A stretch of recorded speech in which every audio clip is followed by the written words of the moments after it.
नमस्कार दोस्तों, स्वागत है आप सबका हमारे YouTube चैनल पर।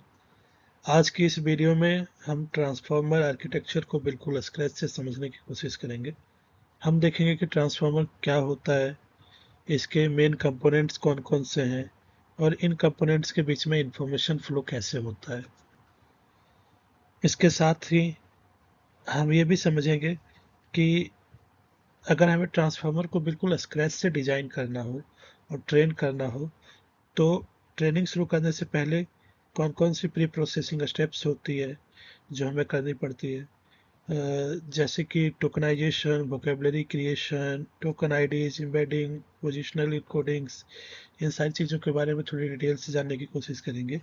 इसके बाद फिर ट्रांसफार्मर के एनकोडर और डिकोडर आर्किटेक्चर को समझेंगे कि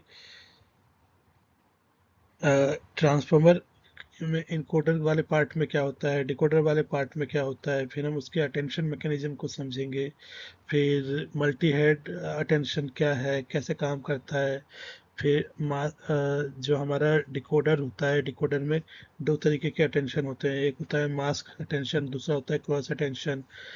इसके बारे में समझेंगे कि ये दोनों चीज़ें क्या करती हैं। और फिर मॉडल ट्रेनिंग के दौरान जो ट्रांसफार्मर है वो मॉडल को लर्न कैसे करता है, वो अपने डिजाइन मतलब पैटर्न्स को कैसे लर्न करता है। तो इन सारी चीज़ों को देखेंगे और इन सारी चीज़ों को देखने के लिए तो शुरू करते हैं हम लोग ट्रांसफार्मर।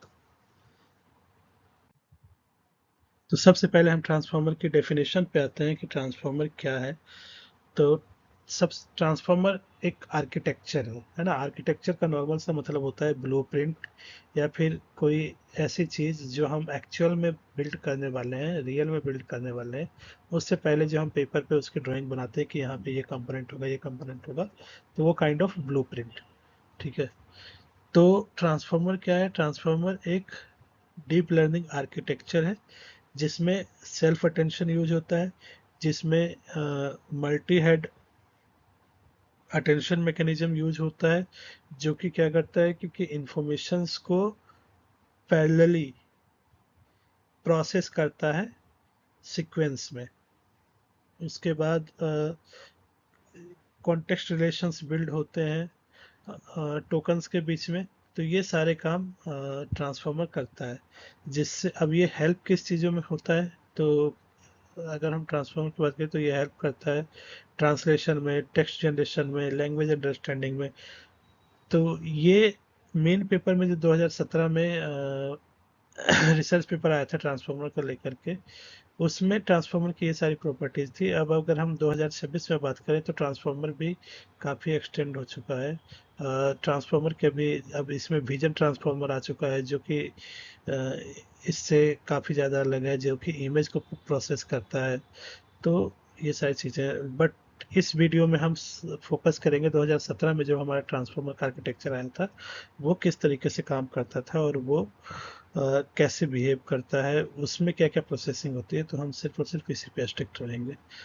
तो आई होप कि आपको ट्रांसफार्मर क्या है ये तो समझ में आ गया होगा कि ट्रांसफार्मर एक नॉर्मल आर्किटेक्चर है। ठीक है। अब हम इसका आर्किटेक्चर देख लेते हैं। इसका आर्किटेक्चर ये देखिए, ये ट्रांसफार्मर का आर्किटेक्चर है। अब इस आर्किटेक्चर में आप देख पा रहे होंगे कि दो इमेजेस हैं। ये एक ये पार्ट है और दूसरा ये पार्ट है। ठीक है। तो ये जो पार्ट है ये है हमारा डिकोडर। ये जो छोटा वाला पार्ट है ये है हमारे पास डिकोडर।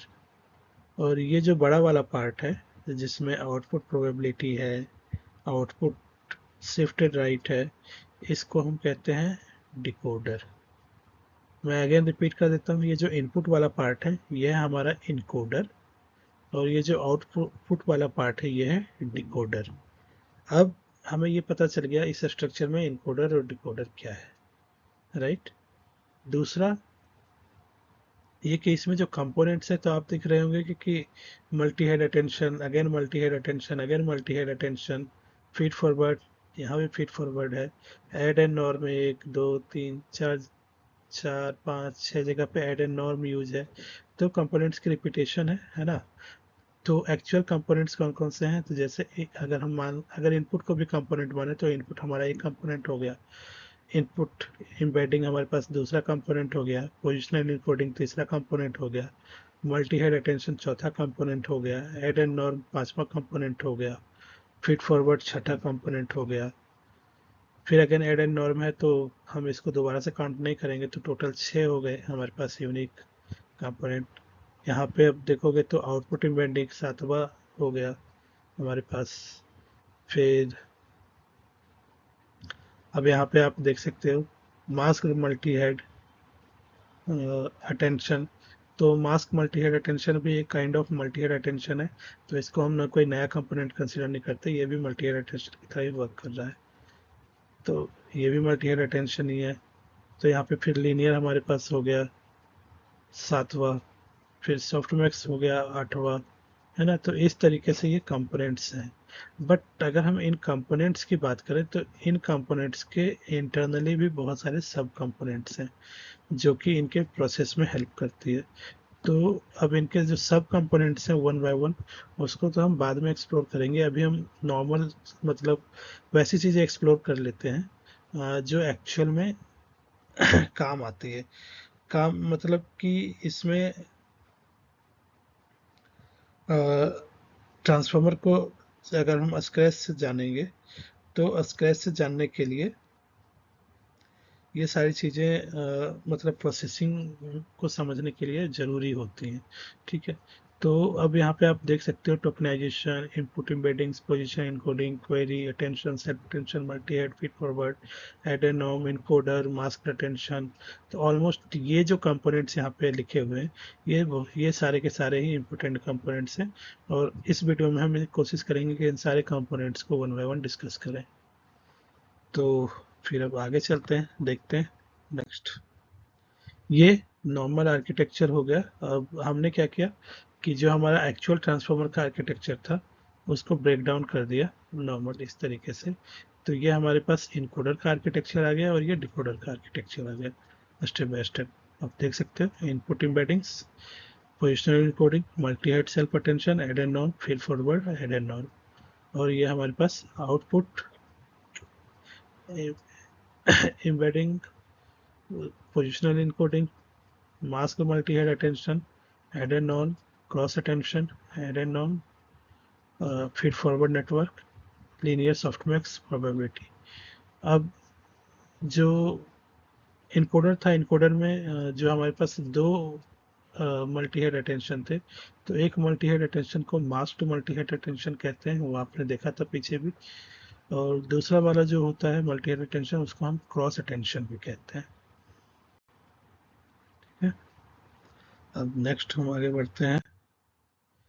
ये टोटल हम कह सकते हैं कि जो ट्रांसफार्मर है उसको ट्रेन करने के लिए कौन कौन से स्टेप्स लगते हैं मोटा मोटा, तो वो बताने की कोशिश की है कि सबसे पहले तो हमें डेटा सेट की रिक्वायरमेंट होती है। फिर वो डेटा सेट टोकनाइज होता है, यानी कि उस डेटा सेट के टोकन्स बनते हैं। उन टोकन्स के थ्रू वोकेबलरी क्रिएशन होता है। वोकेबलरी क्रिएशन होने के बाद टोकन्स को आईडी दी जाती है।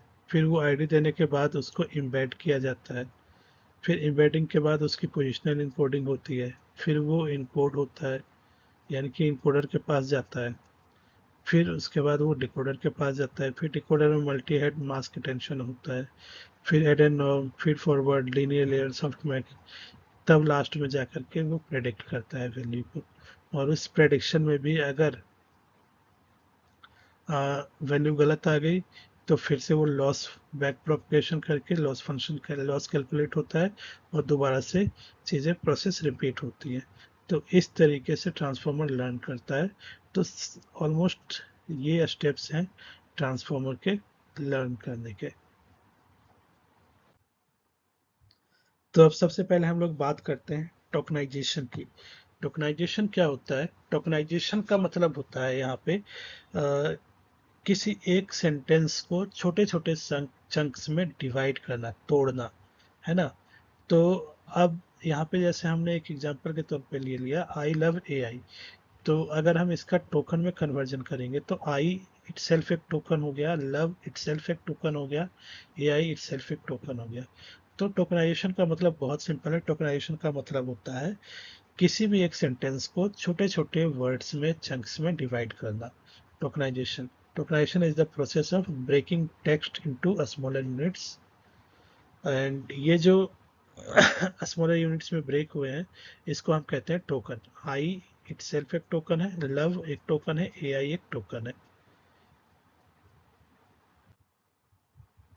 अब आते हैं sentences to padded ID sequence कि कौन कौन से स्टेप्स हैं जो कि ट्रांसफॉर्मर के लिए रिक्वायर्ड होते हैं।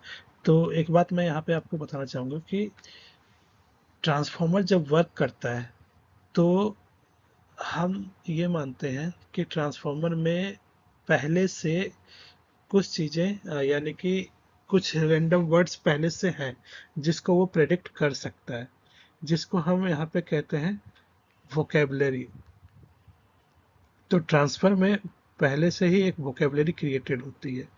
तो अब जैसे हम जो भी ऑनलाइन ट्रांसफॉर्मर यूज करेंगे, जैसे कि हम हगिंग फेस से ट्रांसफॉर्मर यूज करें या ओपन एपीआई का ट्रांसफॉर्मर यूज करें या कोई भी एपीआई का यूज करें, या मतलब ऑनलाइन ट्रांसफार्मर का यूज़ करें, तो उसमें ऑलरेडी जो वोकेबलरी होती है वो क्रिएटेड होती है।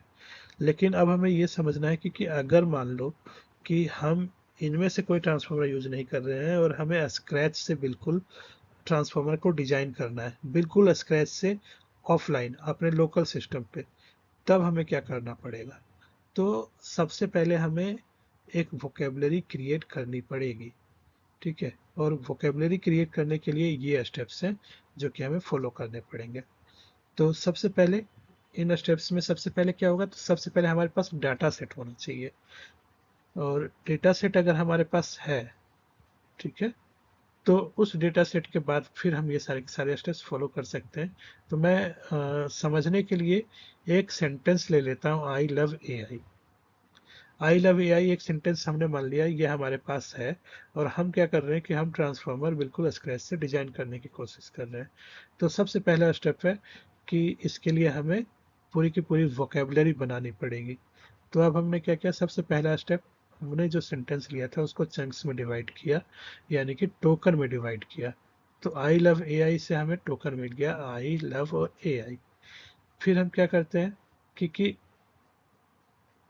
ये जो टोकन्स हैं इसको एक डेटा सेट के फॉर्मेट में कलेक्ट करते हैं। ठीक है, यानी कि वोकेबलरी हम बिल्ड करते हैं। फिर इसके बाद हम क्या करते हैं, इसमें स्पेशल टोकन्स को ऐड करते हैं। अभी स्पेशल टोकन्स क्या होते हैं? स्पेशल टोकन्स वो टोकन होते हैं जिनका मीनिंग जो है वो ऑलरेडी पता होता है। कि जैसे हम एस ओ एस है, तो एस ओ एस अगर टोकन है तो इसका टोकन ट्रांसफॉर्मर, इस टोकन का ट्रांसफॉर्मर को मतलब पता है कि ये क्या है, स्टार्ट ऑफ सीक्वेंस है। दूसरा है ईओएस, इसका मतलब क्या है कि ये एंड ऑफ सीक्वेंस है। तो इस तरीके के कुछ स्पेशल टोकन्स हैं जो कि हमें ऐड करने पड़ते हैं, जो हमने टोकन क्रिएट किया है उसके अंदर इंजेक्ट करना पड़ता है। फिर हम क्या करते हैं कि सारे टोकन्स को कलेक्टिवली एक आईडी दे देते हैं। क्योंकि ये आईडी क्या करता है अब जो टोकन्स हैं वो क्या है, बेसिकली टेक्स्ट है ना। तो इसको हम एक न्यूमेरिक आईडीज दे देते हैं और फिर इसी न्यूमेरिक आईडी से हम क्या करते हैं कि जो हमारा सेंटेंस है उसको रिप्लेस कर देते हैं, है ना। जैसे आप यहाँ पे देख रहे होगे कि आई लव ए आई है ना। तो ये सेंटेंस है, अगर हम इस सेंटेंस को हमने आई आई की जो आईडी है वो 3 है, लव की 4 है और ए आई की 5 है, तो इसका एक इस तरीके से ये वेक्टर बन गया 3 4 5। तो इसमें हमने क्या किया कि जो सेंटेंस है उसको आईडी से रिप्लेस कर दिया।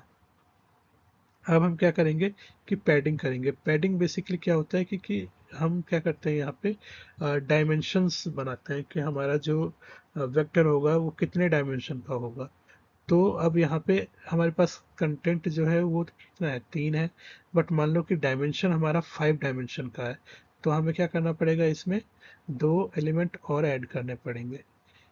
तो इसको हम कहते हैं पैडिंग। इस कॉन्सेप्ट को हम लोग कहते हैं पैडिंग, जहाँ पे हम क्या कर रहे हैं कि लेंथ को बैलेंस कर रहे हैं। तो ये अगर स्टेप समझ में आ गया तो अब हम इन स्टेप्स की डिटेलिंग में चलते हैं। ये देखिए, हमने यहाँ पे क्या किया है कि आई लव एआई एक सोर्स लिया है, यानी कि एक इंग्लिश सेंटेंस लिया है, और हमारा जो ट्रांसफॉर्मर है वो क्या करेगा कि ट्रांसलेशन करेगा यहाँ पे। तो वो क्या करेगा कि अगर हम आई लव एआई बोलेंगे तो उससे ये समझना है मुझे एआई पसंद है ना। तो अब यहाँ पे सोर्स क्या हो गया, आई लव एआई, और टारगेट क्या हो गया, मुझे एआई पसंद है। अब यहाँ पे हम लोग अगर लर्निंग की बात करें तो हम कौन सी टाइप की लर्निंग कर रहे हैं, हम यहाँ पे सुपरवाइज लर्निंग कर रहे हैं। मतलब यहाँ पे हमने क्या किया कि लेवल्ड डेटा भी दे दिया, और कि भाई ये आपका डेटा है और ये आउटपुट है। अब सबसे पहला स्टेप डेटा सेट प्रिपेयर करना। किसी भी चीज़ में अगर हम करते हैं, कोई भी मॉडल ट्रेन करना हो, इवन ट्रांसफार्मर को छोड़ करके भी, तो हमें क्या करना होता है, सबसे पहला स्टेप होता है डेटा प्रिपरेशन का। तो अगेन यहाँ भी सबसे पहला स्टेप है डेटा प्रिपरेशन का। तो अब डेटा प्रिपेयर हो गया, तो डेटा प्रिपेयर करने में हमने क्या किया कि सोर्स और टारगेट दो फीचर बना लिए। सोर्स में इंग्लिश सेंटेंस डाल दिया और टारगेट में हमने हिंदी सेंटेंस डाल दिया। अब दोनों के दोनों सेंटेंस क्या होंगे, टोकनाइज होंगे। आई लव ए आई में टोकन कौन कौन सा बना, आई लव और ए आई, ये तीन टोकन बने। मुझे एआई पसंद है, मुझे एआई पसंद है, ये चार टोकन बने, है ना। अब इन चारों टोकन्स को कलेक्ट करेंगे, बट अब इन चारों टोकन्स को अगर हम मर्ज करेंगे तो देख रहे हैं कि हम यहाँ पे एआई क्या है, रिपीटेड है, तो हम यूनिक वैल्यू रखेंगे, यानी कि रिपीटेशन को नहीं रखेंगे। तो इस तरीके से अगर हम दोनों टोकन को मिलाएं तो हमारे पास कुल कितने टोकन बनेंगे, आई लव ए आई, मुझे पसंद है, टोटल 6 टोकन बनेंगे। ठीक है। अब हम क्या करेंगे कि इन 6 टोकन्स में हमने जो बात करी थी पहले, कुछ स्पेशल टोकन्स को ऐड ऑन कर देंगे। ठीक है। इन 6 टोकन्स में हम स्पेशल टोकन्स को ऐड ऑन कर देंगे। अब जब हम स्पेशल टोकन्स को ऐड ऑन करेंगे तो ये देख लेते हैं, कुछ हमारे पास स्पेशल टोकन्स हैं जिनका मतलब, पैडिंग टोकन का मतलब ये है कि सीक्वेंस जो है, सारी की सारी सीक्वेंस वो सेम लेंथ की होनी चाहिए। एस का मतलब है स्टार्ट ऑफ सीक्वेंस, यूएस का मतलब है एंड ऑफ सीक्वेंस, यूएनके का मतलब है अननोन टोकन, मतलब वोकेबलरी में ना होने वाले वर्ड्स को रिप्रेजेंट करता है। मतलब कि अननोन टोकन वो टोकन है जो कि वोकेबलरी में प्रेजेंट ही नहीं है। अब यहाँ पे जैसे एआई है, अब मैं बोल दूँ मशीन लर्निंग, तो मशीन लर्निंग आप देख रहे हो इस वोकेबलरी में नहीं है। तो मशीन लर्निंग को अगर रिप्रेजेंट करना हो तो वो किस टोकन के थ्रू करेगा, यूएन के टोकन से करेगा। देन इसी तरीके से क्लासिफिकेशन टोकन है, सेपरेटर टोकन है, मास्क टोकन है। तो ये हमारे पास कुछ टोकन्स हैं, ये प्री डिफाइंड टोकन्स हैं, जिसका मतलब ऑलरेडी ट्रांसफॉर्मर को पता है। तो अभी हमने क्या किया कि हमने अभी तक स्पेशल टोकन्स को अपने जो हमने वोकेबलरी क्रिएट करी थी, यूनिक टोकन्स बनाए थे, उसके अंदर मर्ज कर दिया। अब नेक्स्ट स्टेप देखते हैं क्या है। अब हमने इसको क्या किया कि मर्ज करने के बाद आईडीज असाइन कर दी। तो अब हमने इस तरीके से आईडी असाइन कर दी कि जो स्पेशल टोकन्स थे उनको स्टार्टिंग से आईडी दे दी, यानी कि 0 1 2। तो 2 तक तो हमारे पास स्पेशल टोकन्स की आईडी है। उसके बाद 3 4 5 6 7 8, ये हमारे पास अपने जो हमारा डेटा है जिसको हमने टोकन में कन्वर्ट किया है उसकी आईडी है। ठीक है। अब हम यहाँ पे क्या कर रहे हैं कि सबसे पहले यहाँ पे वोकेब का साइज, राइट, वोकेबलरी जो हमने बनाई है उसका साइज। तो यहाँ पे वोकेबलरी की साइज कितनी है, और जो वोकेबलरी के साइज हम डिसाइड करते हैं उसमें यह स्पेशल टोकन भी मिल करके बनती है पूरी की पूरी वोकेबलरी। तो यहाँ पे आप देख रहे हो कि इस पूरे वोकेबलरी के साइज कितना है, 0 1 2 3 4 5 6 7 8, यानी कि 9 है। यहाँ पे वोकेबलरी का साइज कितना है, 9। और dimension of vector, dimension of vector यहाँ पे हम डिसाइड करते हैं कि हम हमारा जो वोकेबलरी होगा, ईच वोकेबलरी, जैसे अगर हमें आई को रिप्रेजेंट करना है तो आई हमारा कितने वेक्टर में प्रेजेंट किया जाएगा। कितने वेक्टर का मतलब ये है कि मान लो आई है, आई की इंडेक्स वैल्यू है 3, तो ये 3 प्रेजेंट किया जाएगा 0.9,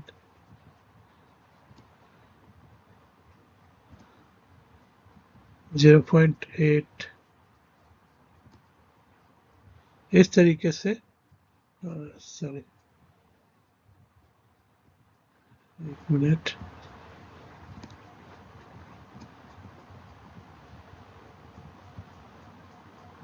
0.8,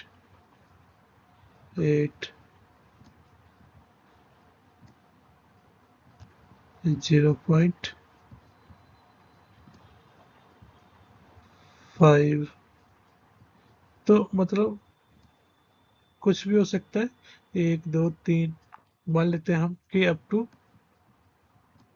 4, यहाँ पे 0.1। अब हमने क्या किया कि आई को रिप्रेजेंट किया 4 डायमेंशन में, 1, 2, 3, 4। तो यहाँ पे डायमेंशन ये बताता है कि हम कितने कॉलम्स, अगर हम इसको एक मैट्रिक्स बनाए है ना, तो मैट्रिक्स में ये कॉलम्स हो गया, तो कितने कॉलम्स में हम एक अपना टोकन को रिप्रेजेंट करना चाह रहे हैं। तो हम इसीलिए अगर मान लेते हैं कि डायमेंशन जो है हम 4 डायमेंशन लेते हैं,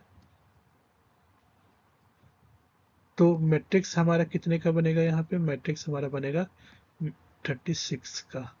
यानी कि इसमें कितने होंगे, 9 रोज होंगे और 4 कॉलम्स होंगे। ठीक है, 9 रोज और 4 कॉलम्स। तो इस तरीके से ये हमारा मैट्रिक्स पूरा का पूरा बनेगा। अब हम आगे चलते हैं, है ना। यहाँ पे 512 का एक एग्जांपल ले रखा है कि 512 एक एम्बेडिंग है, यानी कि हर टोकन 500 मेरा 12 मेंबर वाले वेक्टर में कन्वर्ट होगा। अब यहाँ पे आई लव ए आई, हमने यहाँ पे जो डायमेंशन है वो 4 ले लिया है, तो आप देख सकते हो आई को 4 की फॉर्म में किस तरीके से रिप्रेजेंट किया गया है, लव को 4 की फॉर्म में किस तरीके से रिप्रेजेंट किया गया है। अब यहाँ पे जो एम्बेडिंग में ये वैल्यू आपको मिल रही है, ये वैल्यू निकालने का भी एक तरीका है। ठीक है, ये एम्बेडिंग्स निकालने का एक तरीका है। इस एम्बेडिंग्स को निकालने के लिए एक फॉर्मूला है कॉस आई और साइन आई का, हम उसको आगे देखेंगे। ठीक है, नेक्स्ट। अब वोकेबलरी क्या है ना। तो अब हमने जो हम वोकेबलरी प्रिपरेशन की बात कर रहे थे, तो उसी वोकेबलरी को अब हम देख लेते हैं कि वोकेबलरी क्या है। वोकेबलरी एक कलेक्शन है यूनिक टोकन्स का, या फिर हम कह सकते हैं वर्ड्स या सब वर्ड्स का डेटा सेट में, जहाँ पे हर टोकन को एक यूनिक आईडी असाइन कर दी जाती है जो कि न्यूमेरिकल वैल्यू होती है। अब यहाँ पे हमने क्या किया है कि समझने के लिए आई लव ए आई मुझे पसंद है, ये टोकन हमने बना दिए हैं और इन टोकन्स को हमने एक एक वैल्यू यानी कि एक न्यूमेरिक आईडी असाइन कर दी है। तो आई होप कि आपको यहाँ तक का कॉन्सेप्ट क्लियर हो गया हो। अब वोकेबलरी क्रिएट करने के बाद, अब ये हमारे पास डेटा ट्रांसफॉर्मर का ये एक कंप्लीट स्ट्रक्चर काइंड ऑफ है। तो आप देख रहे होंगे कि यहाँ तक का जो स्टेप है हमारे पास वोकेबलरी क्रिएशन का, ये बहुत अच्छे से क्लियर हो गया। और फिर वोकेबलरी क्रिएशन के बाद जो नेक्स्ट स्टेप आता है वो आता है कि जो हमारे पास सेंटेंस है ना, उस सेंटेंस को ऐसे वेक्टर में रिप्रेजेंट करना। तो ये वाला स्टेप भी हमने देखा, जैसे आई लव ए आई को हमने एक वेक्टर 3, 4, 5 में रखा, है ना। फिर पैडिंग, है ना।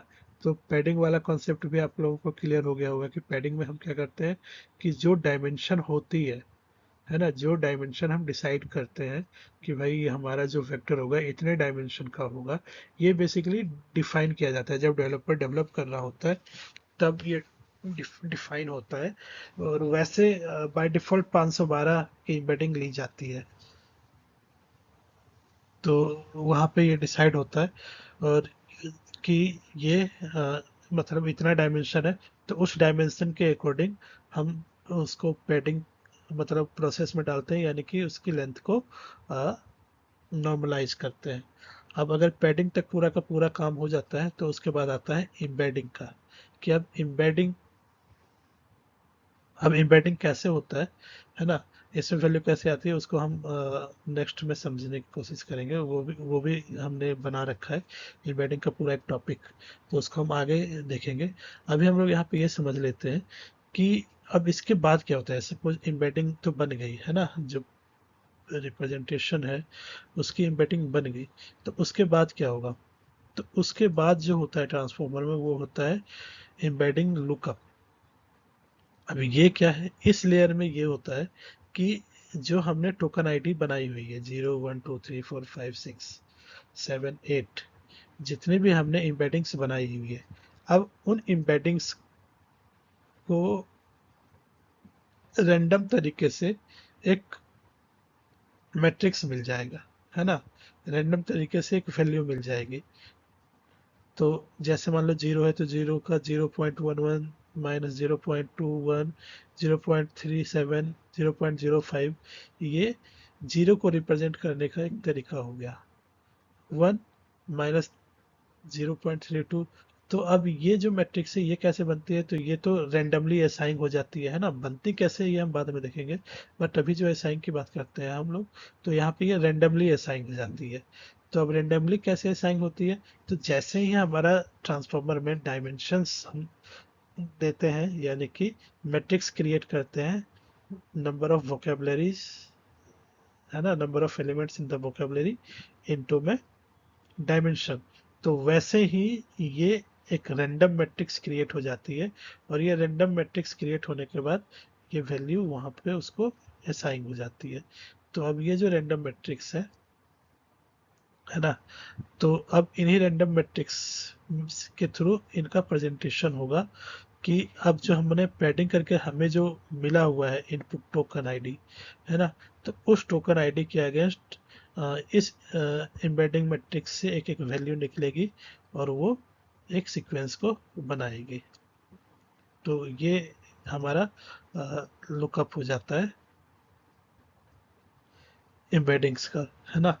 तो अगर इसको समझना है तो हम इसको ऐसे समझते हैं कि जैसे सबसे पहला इनपुट टोकन आईडी कौन सा है, 2, है ना। तो अब यहाँ पे आप देखो 2 की वैल्यू क्या है, 2 की वैल्यू है 0.26, 0.237, इसको हम देख रहे हैं। अगर ये हमारे पास इनपुट टोकन मान लेते हैं, तो ये इनपुट टोकन अगर है तो इसमें सबसे पहली वैल्यू कौन सी है, ये 2 है ना। तो अब 2 के अगेंस्ट देखते हैं, 2 के अगेंस्ट ये वेक्टर है, तो ये वेक्टर देखो आप यहाँ पे आ गया, है ना। उसी तरीके से अब क्या है, 4 है, 4 के अगेंस्ट आप देखो ये वेक्टर है, तो ये वेक्टर यहाँ पे आ गया, है ना। सिमिलरली 5 6 3, अब 0 है ना, 0 के अगेंस्ट देखो ये वेक्टर है, तो ये वेक्टर आ गया। अब कितनी 0 है, 3 0 है, तो 3 वेक्टर से यहाँ पे आ गए। तो अब यहाँ पे ये क्या हो रहा है कि ये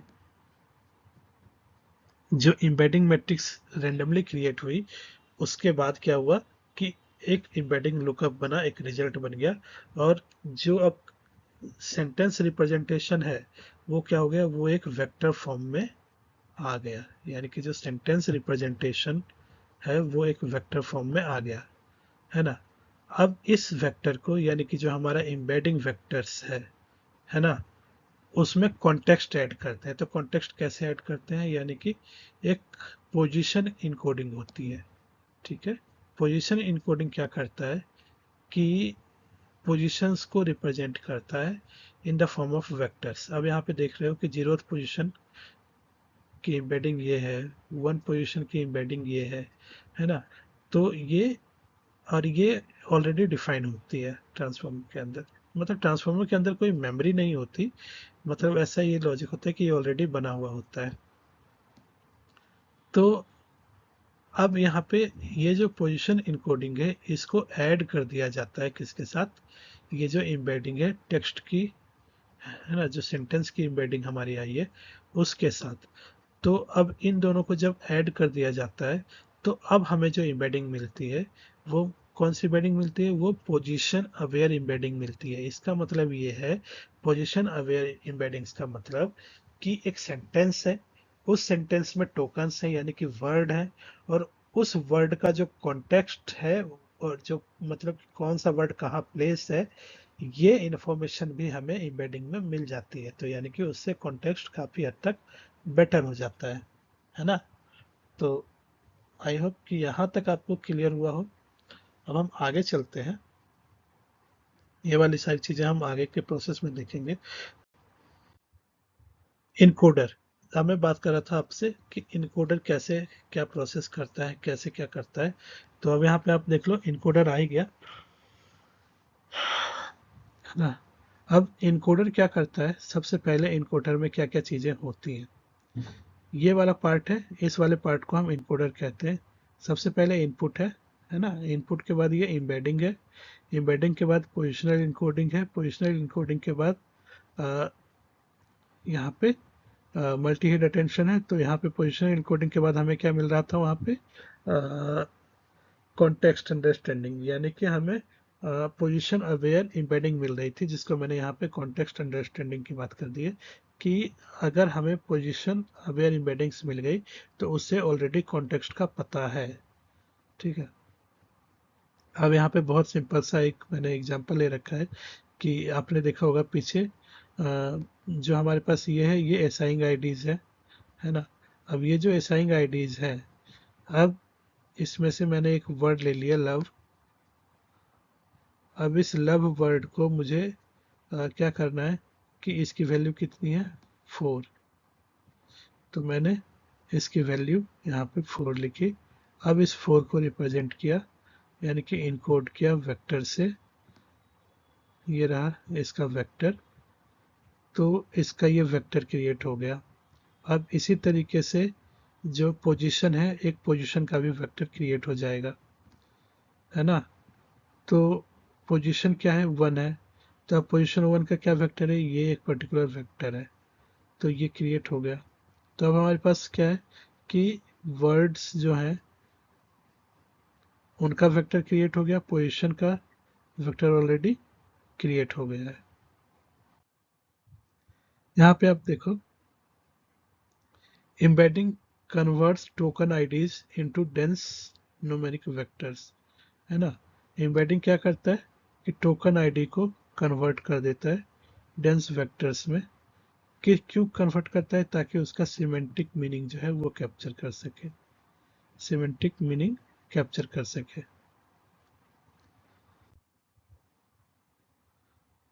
यहाँ पे डेंस वेक्टर क्यों है, तो इसका बहुत सिंपल सा एग्जांपल है कि डेंस वेक्टर क्या करता है कि सिमिलर मीनिंग होता है तो वो सिमिलर वेक्टर में रखता है, सिमिलर मीनिंग्स वाले को सिमिलर वेक्टर स्पेस में प्रोवाइड करता है। तो उसी को हम डेंस वेक्टर कहते हैं और इसीलिए ये ज़रूरी होता है। अब यहाँ पे डेंस वेक्टर बेसिकली एम्बेडिंग्स को स्केल भी किया जाता है। तो एम्बेडिंग्स को स्केल करने के लिए हमारे पास फॉर्मूला होता है। ठीक है, तो वो फार्मूला वगैरह भी हम लोग यूज करते हैं। अब ये फार्मूला क्या होता है इसको भी हम आगे देखेंगे।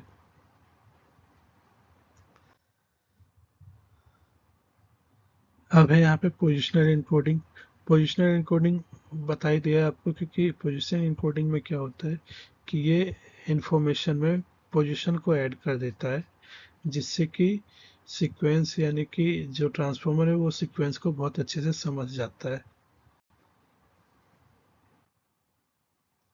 अब यहाँ पे देखो कि ये पोजीशन इनकोडिंग किस तरीके से होती है। तो पोजीशन इनकोडिंग निकालने के लिए हमें क्या करना होता है,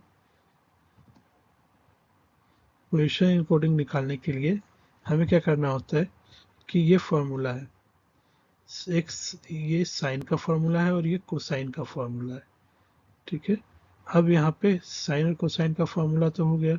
अब इस फॉर्मूले में दो तीन चीजें हैं। सबसे पहले कि पीओएस क्या है, पीओएस बेसिकली पोजीशन है, राइट। मतलब कि अगर हमें पोजीशन कि कौन सी पोजीशन पे होगा, तो पोजीशन 1 है, 2 है, 3 है, 4 है। तो अब ये पोजीशन किस पे डिपेंड करेगा, ये पोजीशन डिपेंड करेगा कि हमारे पास जो वर्ड आ रहे हैं, जो सेंटेंस आ रहे हैं, सेंटेंस की लेंथ कितनी है ना। जैसे आई लव ए आई, अब यहाँ पे आई लव ए आई है, आई यहाँ पे कौन सी पोजीशन पे है, लव यहाँ पे कौन सी पोजीशन पे, ए आई कौन सी पोजीशन पे है। तो अब इनकी जो पोजीशन की अगर हमें बात करनी होगी, है ना, तो वो पोजीशन है यहाँ पे कि आई की जो पोजीशन है वो है 1, लव की जो पोजीशन है वो है 2, ए आई की पोजीशन जो है वो है 3। तो अब यहाँ से ये पता चल रहा है कि कौन सा वर्ड किस पोजीशन पे प्लेस्ड है। तो अब इस चीज को हमें वेक्टर की फॉर्म में रिप्रेजेंट करने के लिए, वेक्टर स्पेस में रिप्रेजेंट करने के लिए हमारे पास ये फॉर्मूला है साइन और कोसाइन का। तो साइन हम इवन डायमेंशन जहाँ भी होगा उस पे लगाएंगे, यानी कि अगर सपोज करो हमारे पास 8 है तो डायमेंशन कहाँ से स्टार्ट होगी, 0 से 1, फिर 2, फिर 3, फिर 4। तो 0 के लिए हमारे पास साइन लगेगा, कोस किसके लिए लग जाएगा, 1 के लिए। देन 2 के लिए साइन लगेगा कोस 3 के लिए। देन 4 के लिए साइन लगेगा कोस 5 के लिए। तो इस तरीके से हम सीक्वेंस बनाते हैं। तो अब यहाँ पे पोजिशनल इनकोडिंग कैसे कर रहे हैं हम लोग, तो ये फॉर्मूला है पीओएस यानी कि पोजीशन अपॉन में 10,000 की पावर 2 की पावर आई। आई यहाँ पे क्या है, आई यहाँ पे पर्टिकुलर पोजीशन है, और अपॉन में डायमेंशन ऑफ द मॉडल। ठीक है, तो डायमेंशन ऑफ द मॉडल यहाँ पे हमने कितना ले रखा है, 8। ठीक है, तो अब हम इसकी वैल्यू को पुट करते हैं। तो सबसे पहले हम पोजीशन आई के लिए निकालते हैं। तो पोजीशन आई इक्वल टू 0, यानी कि 0 पोजीशन के लिए हम वैल्यू निकाल रहे हैं। अब 0 पोजीशन में जो डायमेंशन है, तो डायमेंशन भी हमारे कितने होंगे, 0 से स्टार्ट होगा, है ना, और अब टू ये चलता जाएगा अलग अलग दिशाओं में। तो ये जो पोजीशन है, इस पोजीशन को हमने क्या किया, 0 पोजीशन ले लिया, और डायमेंशन अगर हमने 0 ले लिया, तो अब हम इसे अगर फॉर्मूले में फिट कर देंगे तो कुछ इस तरीके से दिखेगा ये। और फिर जब हम इसको सॉल्व करेंगे तो ये आ जाएगा। अब आपको ये तो पता होगा कि 0 बाय नंबर, 0 बाय कोई भी नंबर अगर हम करते हैं तो वो 0 ही होता है, और फिर किसी भी पावर पे अगर 0 हो तो उसकी वैल्यू 1 होती है, और 1 बाय 1 हमेशा ही क्या होगा, 1 होगा। तो इसलिए साइन आई आ गया यहाँ पे। सिमिलरली कोसाइन होता है। ठीक है, तो यहाँ पे हमने साइन आई की वैल्यू निकाल ली, यानी कि हमने यहाँ पे फर्स्ट जो हमारे पास वैल्यू थी उसकी पोजीशन वेक्टर की, तो वो हमने निकाल ली। फिर इसी तरीके से दूसरी वैल्यू निकाल ली।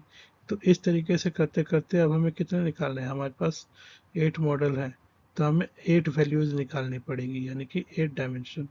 तो यानी कि जो 1 है, 1 का पोजिशनल डायमेंशन क्या होगा, पोजिशनल वेक्टर क्या होगा, इस तरीके से 0.847। इसको मैं करके भी दिखा देता हूँ। जैसे मान लो कि ये है आई, है ना, और आई की जो वैल्यू है वो है 1। तो अब इसका जो पोजिशनल वेक्टर होगा, वो पोजिशनल वेक्टर कुछ ऐसा दिखेगा, ऐसे ऐसे अप टू 8 वैल्यू, बिकॉज यहाँ पे सिलेक्टेड है कि आप 8 ही डायमेंशन में काम करेंगे। तो अब यहाँ पे वैल्यू आ जाएगी 0.8, फिर इसी तरीके से वैल्यू आ जाएगी अलग अलग 0.5,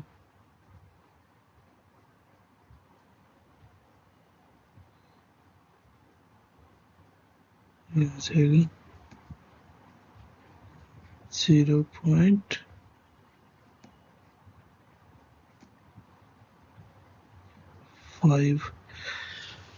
तो अब यहाँ पे आपको ये क्लियर हो रहा होगा कि पोजिशनल हम निकाल रहे हैं। अब यहाँ पे आप ये भी देख सकते हो कि 1 हमेशा क्या है, फिक्स है, डायमेंशन इंक्रीज हो रहा है, 0 1 ऐसे करते करते ये 8 तक जाएगा, और उसके अकॉर्डिंग वैल्यू आती है। तो वो वैल्यू हम यहाँ पे डॉट डॉट हम इस वेक्टर में ऐसे करके डाल देते हैं। ये हमारा पोजीशन वेक्टर बन गया। तो अब अभी देखो कि अभी हमने क्या किया था, कि एम्बेडिंग्स करी थी किसकी, वर्ड्स की, है ना। यानी कि वर्ड्स को पहले टोकन में कन्वर्ट किया, टोकन में कन्वर्ट करने के बाद उसको हमने उसकी एम्बेडिंग्स बनाई। अब एम्बेडिंग्स की अलग अलग टेक्निक्स हैं, तो हम इन टेक्निक्स के बारे में भी समझेंगे, बट इस वीडियो में नहीं, क्योंकि वो अपने आप में पूरा एक कंप्लीट कॉन्सेप्ट है कि वो टेक्निक्स कैसे आई, उन टेक्निक्स में क्या क्या चीज़ें होती हैं इंटरनली, तो हम इसको नहीं समझेंगे। हम बस यहाँ पे इतना सिंपल से समझ लेते हैं एक बार अगेन, कि हमारे पास सबसे पहले टोकन था। सबसे पहले एक सेंटेंस था, उस सेंटेंस को हमने टोकन में डिवाइड किया। टोकन में डिवाइड करने के बाद हमने क्या किया, उसको, जो सेंटेंस था उसमें हमने जो स्पेशल टोकन्स थे वो मर्ज किए। स्पेशल टोकन्स और जो हमारा सेंटेंस से टोकन निकला था, दोनों को मर्ज करने के बाद हमने क्या किया कि उसको एक वैल्यू असाइन कर दी। अब मतलब एक आईडी असाइन कर दी, है ना। तो अब जो हमारा टोकन है, उस टोकन को हम आईडी मिल गई। तो आईडी जो ये यहाँ पे हम असाइन कर रहे हैं, ये हमारे पास 0 1 2 3 4 न्यूमेरिक आईडीज हो गई। अब इन न्यूमेरिक आईडीज के थ्रू अब हम क्या करेंगे, जो सेंटेंस है उस सेंटेंस को एक वेक्टर की फॉर्म में रिप्रेजेंट करेंगे। और जो हमने यहाँ पे आईडी असाइन करी है, तो हम अब वर्ड की जगह पे ये आईडी लिखेंगे। तो अब हमने ये आईडी भी लिख दी। अब इसके बाद फिर हम क्या करते हैं कि ये आईडी लिखने के बाद अब हम करते हैं पैडिंग। पैडिंग में क्या होता है कि जितना भी हम डायमेंशन लेते हैं, उस डायमेंशन के अकॉर्डिंग हर सेंटेंस का जो एम्बेड किया हुआ डेटा है उसको हम उस लेंथ में पहुंचा देते हैं। तो अभी अगर हम देखें आई लव ए आई, यहाँ पे जो लेंथ है वेक्टर की कितने, 0 1 2 या फिर 1 2 3, है ना। अब अगर हमें इसको पहुंचाना है कि 0 1 2 या 1 2 3, है ना, इसको 8 डायमेंशन में पहुंचाना है।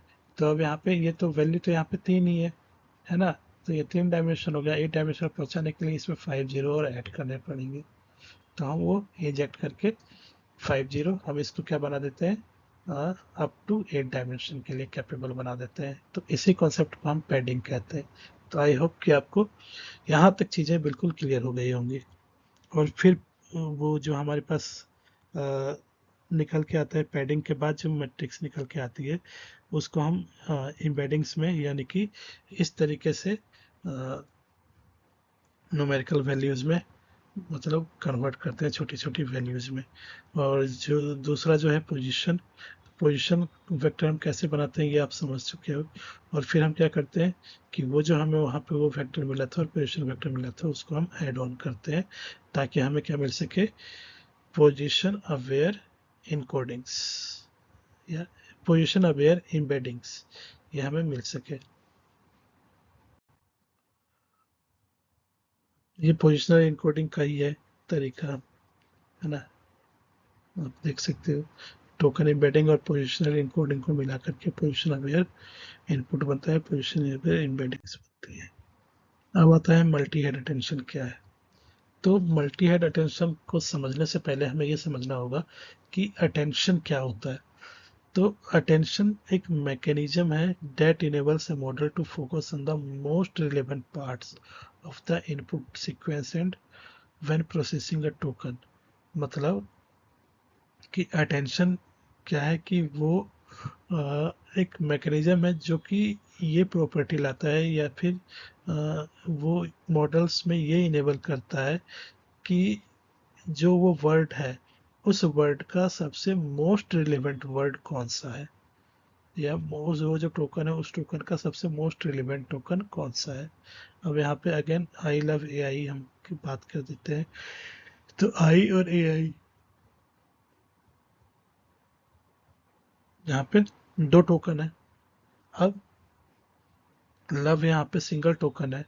तो अब हमें ये देखना है यहाँ पे कि जो लव का जो अटेंशन स्कोर है वो किसके लिए सबसे ज्यादा है, आई के लिए ज्यादा है कि ए आई के लिए ज्यादा है ना।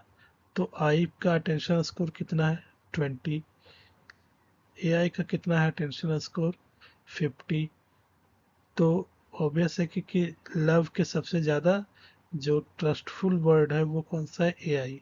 तो ये जो लव का वेक्टर स्पेस है उस वेक्टर स्पेस के आसपास में ही रहेगा। ठीक है, तो इस तरीके से हम लोग अटेंशन की बात कर लेते हैं, अटेंशन बनाते हैं। अब अटेंशन अगेन बनाने के लिए भी इंटरनली बहुत सारी चीज़ें जाती हैं। इसमें काफ़ी सारी वैल्यूज जनरेट होती हैं, मैथमेटिकल प्रोसेस होता है, तब जा कर के ये वैल्यूज जनरेट होती हैं। तो इन सारी चीज़ों को हम अगेन ब्रेक करके एक एक करके पढ़ेंगे डिटेल में। अभी तो हम पूरा का पूरा सिर्फ प्रोसेस को समझ रहे हैं कि उसमें क्या क्या होता है, ट्रांसफॉर्मर में क्या क्या होता है। तो अब मल्टी हेड अटेंशन क्या है? मल्टी हेड अटेंशन यही अटेंशन को ये क्या करता है कि पैरेलली करता है काफ़ी सारे हेड्स बना करके, यानी कि एक ही साथ head 1, head 2, head 3, head 4, head 5, head 6, head 7, head 8, एक ही साथ सारे हेड बन गए।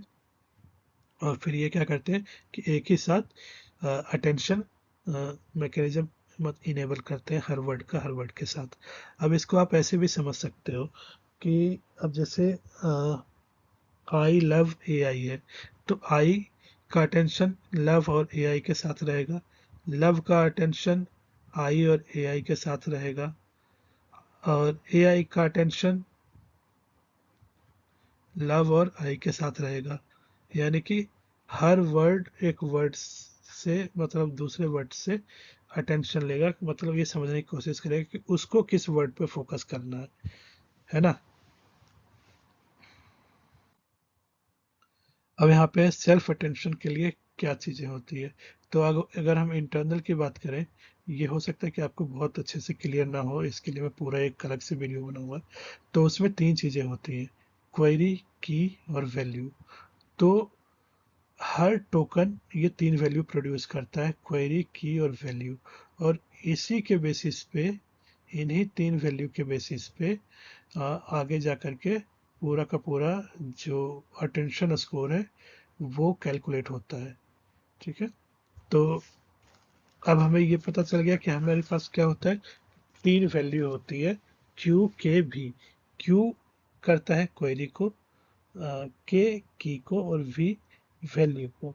ठीक है, और ये हर वेक्टर के लिए होता है। हर वेक्टर का मतलब क्या है यहाँ पे, कि हर टोकन का मतलब कि यहाँ पे जैसे आई एक टोकन है, तो आई की ये तीनों वैल्यू होगी, आई की अपनी एक क्वेरी होगी, अपना एक की होगा, अपनी एक वैल्यू होगी। लव, लव का अपना एक क्वेरी होगा, अपनी एक की होगी, अपनी एक वैल्यू होगी। देन ए आई की अपनी क्वेरी है, अपनी की है, अपनी वैल्यू है। अब जो सिमिलैरिटी हम मेजर करते हैं, तो उसको मेजर करने का फॉर्मूला है। फॉर्मूला क्या है, Q इंटू के की पावर टी। Q इंटू के की पावर टी, ये सिमिलैरिटी मेजर करने का तरीका है।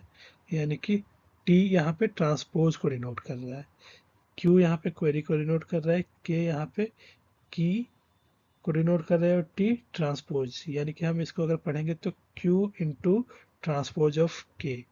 इस फॉर्मूले से हम क्या करते हैं, इस फॉर्मूले से हम निकालते हैं सिमिलैरिटी स्कोर। और फिर ये सिमिलैरिटी स्कोर को अगर हमें स्केल करना हो, तो इस सिमिलैरिटी स्कोर को स्केल करने के लिए हम क्या करते हैं कि हम डायमेंशंस जो होता है उस डायमेंशन से के रूट से डिवाइड कर देते हैं, किसको, जो हमारे पास सिमिलैरिटी आई है उसको। तो इस तरीके से ये वैल्यू स्कोर हो जाती है, मतलब स्केल हो जाती है ना। और उसके बाद फिर हम क्या करते हैं कि सॉफ्टमैक्स होता है, सॉफ्टमैक्स में ये वैल्यू पास कराते हैं, वहाँ से हमें प्रोबेबिलिटी मिलती है, और फिर वो सी प्रोबेबिलिटीज को हम क्या बोलते हैं, अटेंशन स्कोर। तो अभी हमें अटेंशन स्कोर तक का पता चल गया है ना। अब यहाँ पे दिया हुआ है, आप देख सकते हो फॉर्मूला, क्यू इंटू में transpose of K, then divide by root under D K score. मैं आपको बता चुका हूँ कि स्कोर कैसे कैलकुलेट करते हैं। अगर जितना ज़्यादा स्कोर होता है उतना ज़्यादा रिलीवेंट होता है, क्यू इंटू के की पावर टी, इसकी वैल्यू जितनी ज़्यादा होगी वो वर्ड उतना ही रिलीवेंट होगा। फिर है स्केल। स्केल करने के लिए हम रूट अंडर डी यानी कि रूट अंडर डायमेंशन से डिवाइड करते हैं। सॉफ्टमैक्स क्या करता है कि यहाँ से जो वैल्यू आई है उसको मतलब कि इस तरीके से टेंशन में डिस्ट्रीब्यूट कर देता है कि उन सबको अगर ऐड करें तो वैल्यू 1 आए। और फिर वेटेड सम, फिर वहाँ से क्या होता है कि हर टोकन को एक पर्टिकुलर वेट दिया जाता है, वो अपने हिसाब से इन सब के हिसाब से मतलब जो हमारे पास सिमिलैरिटी स्कोर है उसके हिसाब से वो अपने वेट को एडजस्ट कर लेता है। तो यहाँ तक का आई होप कि यहाँ तक आपको क्लियर हो गया हो। अब यहाँ तक अगर क्लियर हो तो हम आगे बढ़ते हैं। मल्टी हेड अटेंशन आपको मैंने पहले ही बताया था कि मल्टी हेड अटेंशन इस तरीके से वर्क करता है। आपके जितने हेड हैं हर हेड आपका क्या करेगा कि एक टोकन को प्रोसेस करेगा। अब आता है रेसिडुअल कनेक्शंस। रेसिडुअल कनेक्शंस क्या होता है? तो आपने ओरिजिनल उसमें पढ़ा होगा, ओरिजिनल ट्रांसफॉर्मर में देखा था कि ऐड एंड नॉर्म करके एक फंक्शनलिटी थी। तो ऐड एंड नॉर्म को ही हम क्या कहते हैं? Residual connection. अब ये रेसिडुअल कनेक्शन करता क्या है कि ये क्या करता है कि जो इनपुट है ना, मतलब कि ये बताता है आपका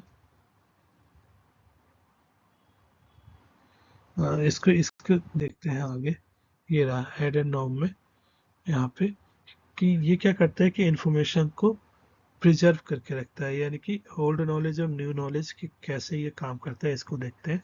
तो add and norm combines layer input with its output, it's called the residual, यानी कि रेसिडुअल कनेक्शंस कहते हैं। और normalize the result to improve training stability and efficiency. The residual skip keeps the original signal alongside the new one. A stabilized training normalization keeps activation at a consistent scale or accelerates governance. Cleaner gradients mean the model learned. अब यहाँ पे हम लोग उस पूरे concept को समझते हैं, ठीक है। नॉर्म को यानी और फिर ऐड को, ठीक है, यानी कि जो रेसिडुअल कनेक्शन कैसे बनता है उसको हम समझते हैं। तो अब मान लेते हैं कि आई का जो वेक्टर कैलकुलेट करके आया वो ये आया, ठीक है। ये वेक्टर कौन सा है? ये है हमारे पास पोजीशन अवेयर एम्बेडिंग, मतलब इस एम्बेडिंग को ऑलरेडी पता है कि पोजीशन क्या है आई की। तो पोजीशन अवेयर एम्बेडिंग्स हमारा पूरा बन करके पूरा टेंशन और टेंशन पूरा कैलकुलेट होकर के ये आ गया। अब ये मिलने के बाद, ठीक है, तो ये इनपुट वेक्टर आया और जो अटेंशन के बाद हमें नया वेक्टर मिला वो ये मिला, है ना। अब इसको देखते हैं कि ये कैसे इंफॉर्मेशन को प्रोसेस करता है। तो सबसे पहले ऐड के लिए क्या करता है कि हमारे पास इनपुट जो आया ये, और जो हमारे पास पुराना वेक्टर था, ठीक है, पुराना वेक्टर जो था वो ये। तो अब ये क्या करेगा कि इनपुट प्लस अटेंशन आउटपुट, है ना, ये इनपुट वेक्टर आया और ये अटेंशन के बाद जो हमें वेक्टर मिला। अटेंशन का मतलब समझ रहे हो ना? अटेंशन का मतलब यहाँ पे कि Q इंटू के की पावर टी ट्रांसपोज, यहाँ से वैल्यू मतलब यहाँ से सिमिलैरिटी स्कोर मिला। ये सिमिलैरिटी स्कोर स्केल हुआ रूट अंडर डी के से डिवाइड होकर के, यानी कि रूट अंडर ऑफ डायमेंशन से डिवाइड होकर के, और फिर ये सॉफ्टमैक्स में पास हुआ और वहाँ से हमें ये टेंशन स्कोर मिला। तो अब हमारे पास आई का एम्बेडिंग वेक्टर्स है, पोजिशनल एम्बेडिंग वेक्टर्स है और अटेंशन स्कोर है। तो ये दोनों चीज़ें हमारे पास हैं। तो अगर हम ऐड की बात करें तो ये क्या करेगा कि इन दोनों को ऐड कर देगा, तो यहाँ से हमें एक आउटपुट मिल जाएगा।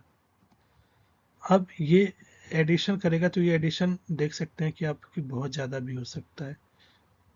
तो इस एडिशन के बहुत ज़्यादा होने के बाद ये क्या करेगा कि इसको नॉर्मलाइज करेगा। तो नॉर्मलाइज करने का तरीका क्या है आपका कि सबसे पहले ये क्या करेगा कि मीन निकाल लेगा, यानी कि इसका मीन निकाल लेगा। तो इसका मीन मीन का फॉर्मूला क्या होता है कि sum of all the elements divided by number of elements. यहाँ पे 1 2 3 4 4 एलिमेंट्स हैं और इनका सम कर दिया और डिवाइड कर दिया 4 से, तो ये हमारे पास मीन निकल के आ गया। अब मीन निकल के आने के बाद नॉर्मलाइजेशन का फॉर्मूला ये है एक्स माइनस मीन अपॉन में स्टैंडर्ड डेविएशन। तो जब हम इसको डेविएशन निकालेंगे इसका, तो डेविएशन हमारे पास निकलेगा 1.677। अब हम इसको इस फॉर्मूले में फिट करेंगे। तो इस फॉर्मूले में जब हमने फिट किया तो हमारे पास जो रेसिडुअल कनेक्शंस के बाद जो वैल्यू निकल के आई वो आई -1.34। ठीक है, तो ये हमारे पास वैल्यू निकल करके आई। अब ये तो हमने एक के लिए किया, एक एलिमेंट के लिए। अब इससे ऐसे ही हमें हर एलिमेंट के लिए करना है। 1.5 के लिए, 3.0 के लिए, 4.5 के लिए, 6.0 के लिए, और हमें ये डिफरेंट डिफरेंट वैल्यू मिलेगी और फिर इस डिफरेंट वैल्यू को हम एक वेक्टर फॉर्म में फिर से रिप्रेजेंट कर देंगे। ठीक है, तो यहाँ तक हमें ये डेटा मिल गया। अब ये जो डेटा है, ये डेटा कहाँ जाएगा? ये डेटा जाएगा अब हमारे फीड फॉरवर्ड नेटवर्क में, है ना। अब फीड फॉरवर्ड नेटवर्क क्या है? फीड फॉरवर्ड नेटवर्क हम ये कह देते हैं सिंपली, जो हमारे पास MLP मल्टी लेयर परसेप्ट्रॉन होते हैं, है ना, तो वही फीड फॉरवर्ड नेटवर्क है ना। आपको यहाँ पे आप लीनियर स्ट्रक्चर देख सकते हो सिंपली फीड फॉरवर्ड नेटवर्क का, कि लीनियरली वो कैसे बिहेव कर रहा है। Input linear, activation linear, output, है ना। ये आप देखो एक्चुअल में ये फीड फॉरवर्ड नेटवर्क है। पहला है फॉरवर्ड पास, जो डायग्राम आप देख रहे हो। दूसरा है बैकवर्ड पास का। तो अब आप फीड फॉरवर्ड न्यूरल नेटवर्क को पूरी डिटेल के साथ हम लोग किसी और वीडियो में समझेंगे। यहाँ पे बस हम ये समझ लेते हैं कि जो हमें अगर हम उसका डायग्राम देखें ट्रांसफॉर्मर का, तो उस डायग्राम में सबसे पहले क्या हो रहा है कि इनपुट आ रहा है, इनपुट इम्बेड हो रहा है, उसमें पोजिशनल वेक्टर ऐड हो रहा है, और फिर पोजिशनल वेक्टर ऐड होने के बाद वो कहाँ जा रहा है? वो जा रहा है अटेंशन मैकेनिज्म में, फिर अटेंशन मैकेनिज्म से ऐड एंड नॉर्म, और फिर ऐड एंड नॉर्म से वो कहाँ पे जा रहा है आपका फीड फॉरवर्ड नेटवर्क में, है ना। सॉरी, वो अटेंशन मैकेनिज्म से फीड फॉरवर्ड नेटवर्क में जा रहा है और फिर ऐड एंड नॉर्म हो रहा है दोबारा से, है ना। तो अब यहाँ पे फीड फॉरवर्ड नेटवर्क में जाने के पहले तक का कैलकुलेशन हो गया, यानी कि अटेंशन मैकेनिज्म तक का कैलकुलेशन हो गया। अटेंशन मैकेनिज्म के बाद हमने उसको उसमें वैल्यू ऐड भी करी और नॉर्मलाइज भी कर दिया, तो ऐड नॉर्म भी हो गया। अब इसके बाद जो प्रोसेस है वो प्रोसेस है कि ये क्या करेगा कि यहाँ से अगेन आपके न्यूरल नेटवर्क से निकल करके आपका एड एंड नॉर्मलाइजेशन में जाएगा, और एड एंड नॉर्मलाइजेशन से जाने के बाद ये क्या करेगा कि सीधा सीधा जो हमारे पास क्रॉस अटेंशन मैकेनिज्म है वहाँ पे एड ऑन हो जाएगा डिकोडर में जा करके। अब यहाँ पे बात कर लेते हैं। अब आप यहाँ पे डायग्राम में देख सकते हो कि इनकोडर, है ना। तो इनकोडर का काम तो यहाँ तक हो गया कि यहाँ तक ये आ गया, है ना। तो अब यहाँ तक ये आ गया इनकोडर। तो इसके बाद क्या हुआ? इसके बाद अब आ जाता है डिकोडर की बारी, है ना। तो अब डिकोडर कैसे होता है? तो अभी तक जो, एक बार डिकोडर में आने से पहले मैं आपको बता दूं, अभी तक हमने क्या सीखा? हमने ये सीखा कि वोकेबलरी कैसे क्रिएट करते हैं, है ना। वोकेबलरी कैसे क्रिएट करते हैं। उसके बाद दूसरा हमने ये सीखा कि जो इनकोडर के डिफरेंट डिफरेंट पार्ट्स हैं वो कैसे वर्क करते हैं, कि हमारे पास इनपुट इनकोडिंग है तो वो कैसे वर्क कर रहा है, अटेंशन मैकेनिज्म है तो वो क्या कर रहा है। तो हमने थोड़ा थोड़ा सा इन सारी चीज़ों को समझा। उसके बाद यहाँ से पूरा डेटा प्रोसेस होते हुए अब आ गया है हमारे पास, इसके पास, क्रॉस अटेंशन के पास। अब देखते हैं कि क्रॉस अटेंशन में क्या होता है। तो क्रॉस अटेंशन में सबसे पहले आप देख सकते हैं कि वहाँ पे डिकोडर होता है। डिकोडर में उस नीचे एम्बेडिंग आउटपुट से पहले राइट शिफ्ट भी लिखा होता है। तो इसका मतलब क्या है कि राइट शिफ्ट एक जो है ये एक ट्रेनिंग टेक्निक है, जिसको टीचिंग फोर्स टीचर्स फोर्सिंग भी कहते हैं। इसमें क्या होता है कि इसमें जो सीक्वेंस है वो एक पोजीशन शिफ्ट हो जाता है राइट की तरफ और इनपुट प्रोवाइड करता है। तो अब यहाँ पे डिकोडर में हमारा जो सेंटेंस है ट्रेनिंग के लिए, तो वो क्या कर रहा है कि वो पहले दो पार्ट में स्प्लिट हो जाता है। एक पार्ट मतलब एक सेंटेंस जैसे जो टारगेट सेंटेंस है, टारगेट क्या है, मुझे एआई पसंद है। अब ये दो पार्ट में स्प्लिट होगा। एक एसओएस स्टार्ट ऑफ सीक्वेंस, मुझे एआई पसंद है, फिर ये क्या करेगा डिकोडर में पास होगा। और जो एक्सपेक्टेड आउट है इसका वो क्या है, वो एक्सपेक्टेड आउट है मुझे एआई पसंद है, ई ओ एस। तो यहाँ पे अब दो है हमारे पास, एक है एस ओ एस, मुझे एआई पसंद है, दूसरा है यू एस, है ना, तो मुझे एआई पसंद है यूएस। तो इस तरीके से दो पार्ट में ये डिवाइड हो गया। अब ये दोनों पार्ट इनकोडर से पास किए डिकोडर से पास किए जाते हैं। अब ये जब डिकोडर से पास किए जाते हैं मतलब एक एक्सपेक्टेड होता है, तो दोनों ने सिंगल सिंगल ही तो पास किए जाते हैं। तो डिकोडर में अगेन सबसे पहले एम्बेडिंग चलती है। फिर एम्बेडिंग हमें पता है कि एम्बेडिंग क्या करता है।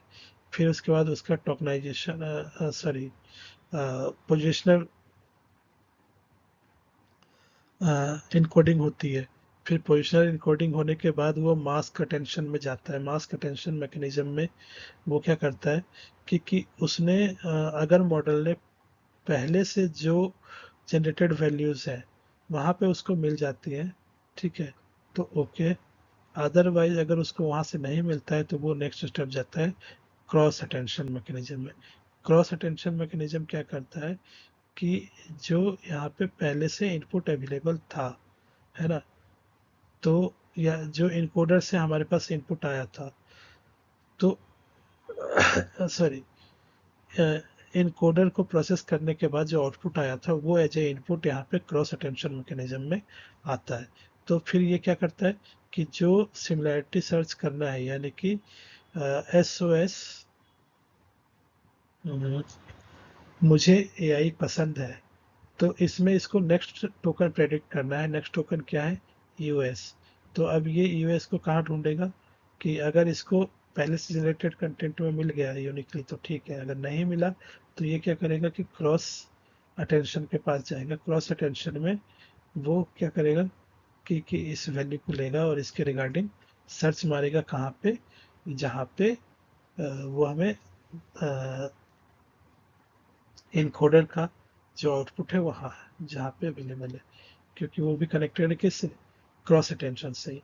तो वहाँ से वो वैल्यू ले लेगा, उठा लेगा, है ना, और फिर वो क्या करेगा कि आगे जा करके शिफ्ट करके वैल्यू यानी कि मुझे आई पसंद है यूएस जनरेट कर देगा, है ना।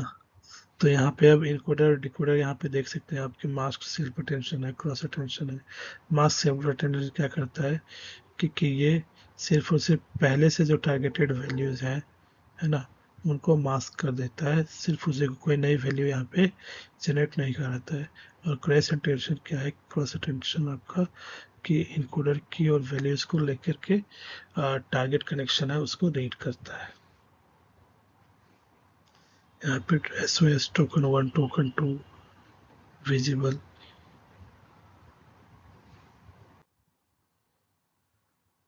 अब बैक प्रोपगेशन है। बैक प्रोपगेशन क्या होता है कि अगर जो आपका यहाँ पे टोकन है, टोकन नेक्स्ट टोकन जो प्रेडिक्शन है, तो अगर उसने सही प्रेडिक्ट कर दिया तब तो वो लीनियर में चला जाएगा, और लीनियर के बाद फिर वो अगेन आपका आउटपुट में चला जाएगा आउटपुट होने के लिए। बट बैक प्रोपगेशन में क्या होता है कि अगर जो जनरेटेड वैल्यू है वो इक्विवेलेंस या नियर बाय नहीं है ओरिजिनल के, तो दोबारा से क्या होगा कि वो दोबारा से लर्न होगा और उसका वेट अपडेट होगा। इसी कॉन्सेप्ट को हम कहते हैं बैक प्रोपगेशन। तो अब ये दोबारा से कैसे होगा और क्या होगा, तो सपोज करें कि मुझे एआई पसंद है ना, एस ओ एस ये पास हुआ, इसको प्रेडिक्ट करना है यूएस। बट यूएस जो है वो वहाँ पे हम्म,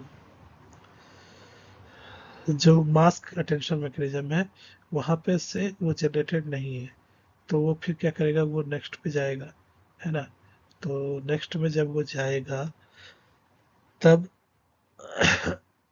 वहाँ पे वो देखेगा कि जो इनकोडर से डेटा आ रखा है उसमें तो कहीं कुछ ऐसा नहीं है।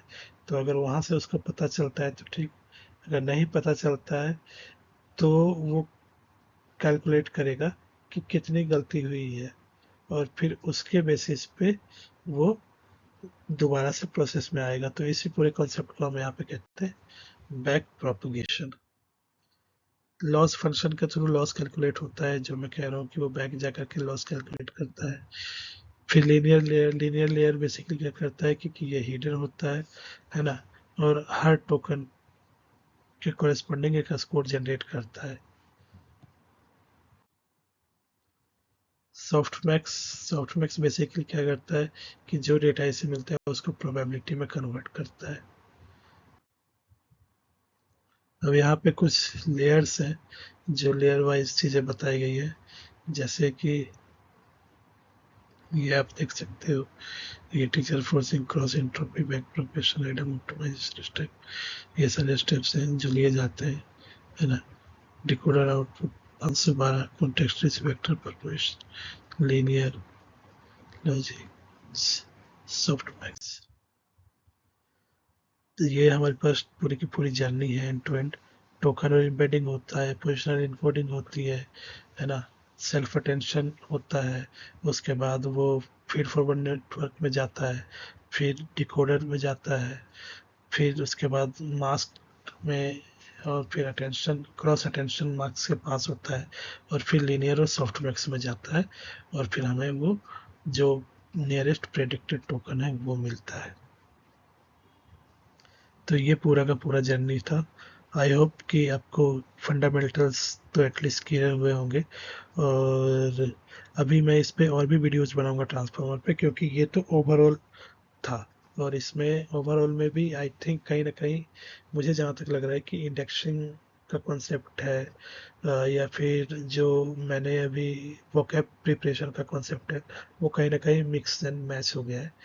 तो अब नेक्स्ट वीडियो में पूरा अच्छे तरीके से मैं कोशिश करूंगा आपको पॉइंट वाइज चीज़ों को बिल्कुल समझाने की। तब तक के लिए धन्यवाद।